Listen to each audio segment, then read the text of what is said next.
Assalamualaikum geng. Alright, so dalam video kali ini kita nak borak sikit lah pasal arc terbaru dalam anime Demon Slayer, iaitu Entertainment District Arc. Arc ni merupakan sambungan kepada arc Mugen Train lah. Pada permulaan episod 1 dalam Entertainment District Arc ni, first of all ditunjukkan dululah flashback pertarungan Kyojuro melawan Akaza and dia punya aftermath lah, okay? Kyojuro mati di tangan Akaza, lepas tu Akaza larikan diri. Dan Tanjiro, Inosuke dengan Zenitsu ni, diorang bertiga dibawa balik lah pergi ke Butterfly Mansion tu, okay? Tempat perumahan Shinobu Kocho untuk dirawat. Jadi lepas diorang dah dihantar ke rumah Shinobu ni, ditunjukkan pula satu scene di mana seorang budak lelaki, dia tengah beli buku lah. Lepas tu habis dia beli buku, dia balik pergi rumah dia. So keluarga budak lelaki ni, diorang tengah bercerita lah dengan tetamu diorang ni. Lepas tu diorang macam puji-puji lah anak diorang ni pandai, baik apa semua tu kan. Sampai diorang, yang tetamu diorang ni cakap, kalau lah aku boleh switch anak aku dengan anak kau ni, sampai begitulah. Memang baiklah betul, anak dia ni memang bagus betul lah, okay? Tapi diorang bagi tahu juga, yang keluarga lelaki ni bagi tahu yang anak dia ni ada masalah kulit. Dia tak boleh terkena cahaya matahari. Jadi diorang pun macam cubalah berusaha hasilkan ubat untuk rawat penyakit budak itu. Jadi dekat situ kita dah tahu budak lelaki ni siapa. Jadi masa budak lelaki itu berada dalam bilik dia, Akaza ni pun sampai. Akaza greet budak lelaki ni, dia cakap, aku ada report untuk disampaikan Tuan Muzan. Jadi budak lelaki ni sebenarnya dia adalah Muzan yang tengah menyamar jadi budak lelaki. Jadi kira dia macam anak pungut lah oleh keluarga lelaki itu, okay? Akaza, dia bagi tahu dengan Muzan yang dia cuba cari Blue Spider Lily, tapi dia tak jumpa apa-apa clue pun pasal Blue Spider Lily tu. Dan dia bagi tahu jugalah dengan Muzan yang dia dah bunuh seorang Hashira macam yang Muzan suruh sendiri. So masa Muzan dengar Akaza kata yang dia dah bunuh satu Hashira kan, jadi masa ni Muzan dia marah lah. Dia kata dengan Akaza, aku rasa kau ni salah faham. Apa yang aku mau sebenarnya bukannya kematian satu dua orang Hashira macam tu. Aku nak kemusnahan seluruh organisasi Demon Slayer Corp ni. Kau cakap kau bunuh seorang Hashira, macam benda ni susah untuk kau. Memanglah sepatutnya kau kan demon. Jadi demon ni memang lagi kuat dengan seorang manusia. Ini bukannya kerja yang susah pun sepatutnya untuk kau. Lepas tu kau tinggalkan lagi 3 ahli Demon Slayer di kereta api tu. Kenapa kau tak bunuh diorang sekali? Yang Tanjiro, Zenitsu dan Inosuke lah yang Muzan maksudkan tu. Jadi Muzan marah lah dengan Akaza masa tu, sampai dia keluarkan pressure demon dia tu dengan Akaza. Dan Akaza tak dapat tahan lah pressure dari Muzan ni sebab kuat sangat. Sampai ada darah keluar dari mata dia, hidung dia dengan mulut dia sebab tak tahan tekanan demon Muzan ni. So lepas Muzan dah marah-marah dengan Akaza masa tu, dia suruhlah Akaza pergi. Jadi Akaza ni pun pergilah. Dan masa Akaza pergi tu, dia jalan, dia pergi, dia terjumpa pedang yang Tanjiro baling dengan dia tu. Jadi masa dia nampak pedang tu, dia mengamuk lah. Dia marah, dia teringat balik Tanjiro hina dia kan. So dia pukul pedang tu sampai pedang tu musnah. Jadi masa tu Akaza kata, kalau aku jumpa kau lepas ni, aku pecahkan kepala kau. Gitulah. Sebab dia marah dengan Tanjiro. So lepas dari scene ni pula, masa ni Zenitsu ni dia tengah curi makanan dari Aoi. Aoi tengah masa tu macam tengah sediakan ban lah untuk diorang ni. Zenitsu pergi curi. Sebab Zenitsu dia macam mau ceriakan lah Tanjiro masa tu. Dia nampak pun Tanjiro lepas kematian Rengoku tu, Tanjiro ni macam down, hilang semangat. Jadi dia nak cubalah cariakan Tanjiro. Masa dia pergi ke bilik Tanjiro, Tanjiro masa tu dah hilang. Salah satu budak di Butterfly Mansion tu, dia kata Tanjiro ni keluar pergi training. Zenitsu pun terkejut lah sebab masa tu luka Tanjiro ni belum lagi pulih sepenuhnya, tapi dia dah start training. So Tanjiro ni pula masa dia tengah training tu, dia tengah lari, dia nampaklah Gagak Rengoku. Gagak tu guide Tanjiro pergi ke rumah Rengoku. So Tanjiro ni pun ikutlah Gagak tu. Dan masa dia sampai ke perumahan Rengoku, dia nampak masa tu adik Rengoku iaitu Senjuro tengah menyapu lah di luar rumah diorang. Jadi Tanjiro pun dia tegur lah Senjuro. Dia tanya, kau dah tahu kah yang abang kau dah mati apa semua tu? Senjuro pun kata tahu dah apa semua kan.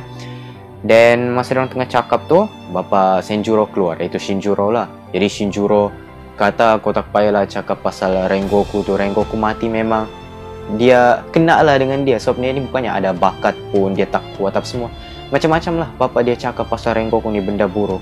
So Senjuro dia macam sedih lah masa tu kan bapa dia cakap begitu sama abang dia. And masa tu Tanjiro pun dia marah lah. Kenapa bapa dia ni cakap benda yang bukan-bukan kan sama anak dia, benda yang tak baik pula tu. Jadi dia backup lah Rengoku. Dia kata, kenapa kau cakap begini dengan anak kau, bukannya bagus pun. Jadi masa Shinjuro nampak anting-anting di telinga Tanjiro tu, dia kata dengan Tanjiro, kau ni pengguna sun breathing kan? Kau datang sini sebab mau hina kami kah? Begitulah. Jadi Tanjiro pun dia confused lah masa tu. Bapa dia ni bagi tahu lah, aku kenal anting-anting kau ni.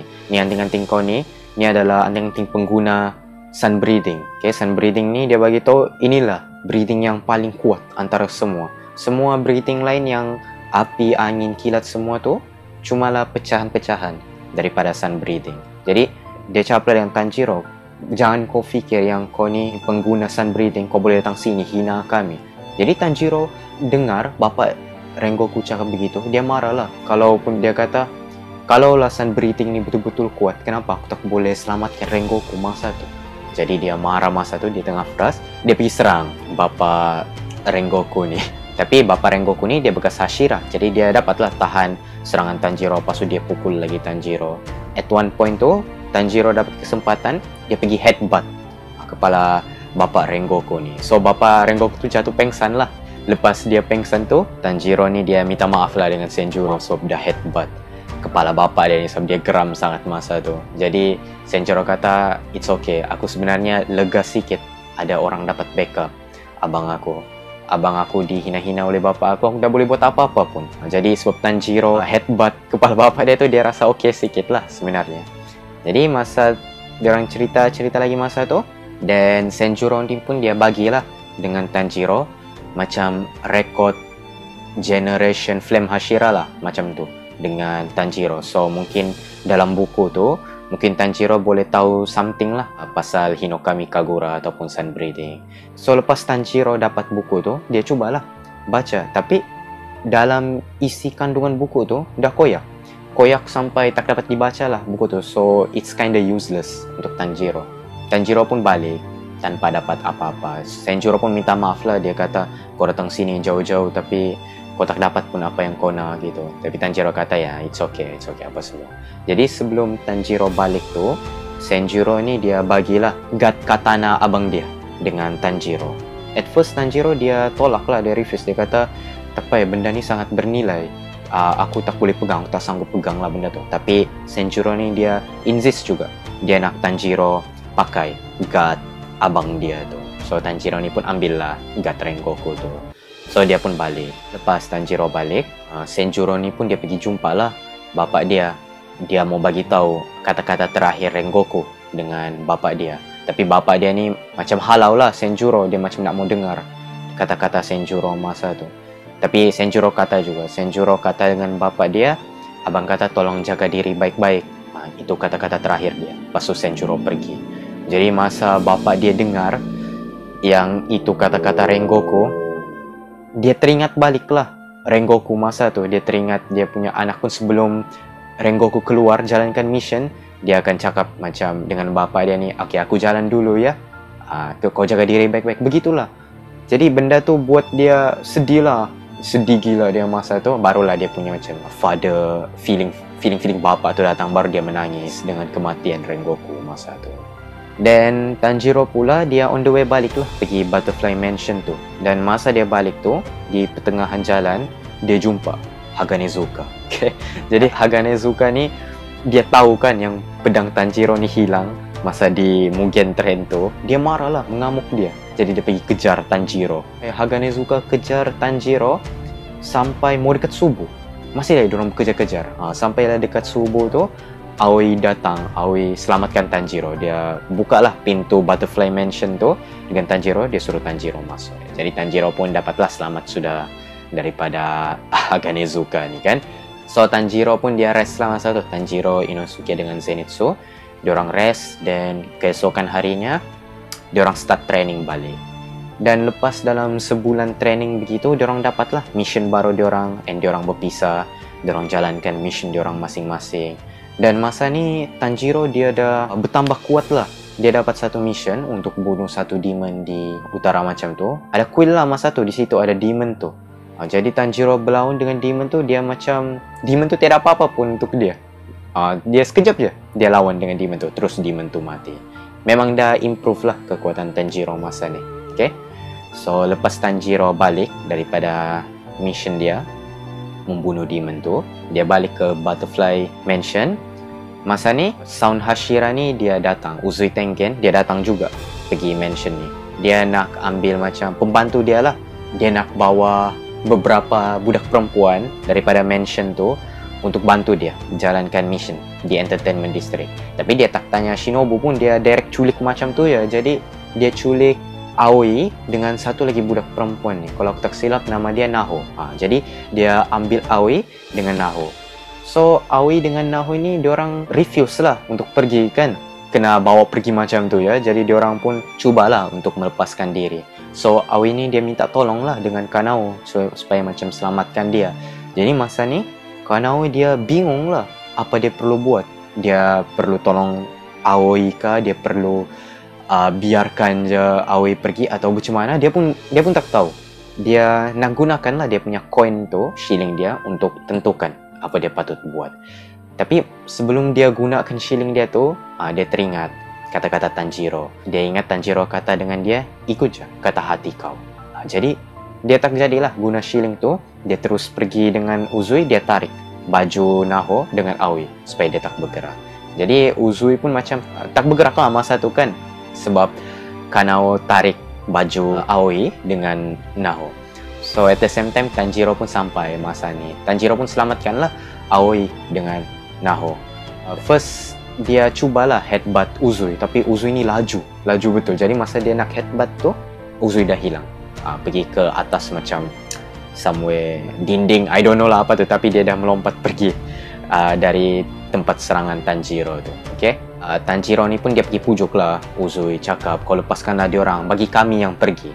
Jadi masa tu Uzui dia fikir kami, dia nampak Tanjiro ya, satu orang dekat situ, siapa lagi kami tu. Jadi di sini Zenitsu dengan Inosuke pun sampai. Diorang berdua ni pun baru balik dari mission diorang. So berkumpul lagi lah trio ni, Tanjiro, Inosuke dengan Zenitsu. Jadi diorang bertiga ni yang akan pergi instead of Aoi. Aoi pun dilepaskan dan Uzui dia bawalah Tanjiro, Inosuke dengan Zenitsu pergi ke Entertainment District. Dan so far itu sahajalah untuk episod 1 Entertainment District kali ini. Okay geng, aku rasa itu sahaja untuk video kali ini. Aku harap korang enjoy tengok. Thank you very much for watching. Keep supporting Manpan Studios. See you guys next time. Assalamualaikum.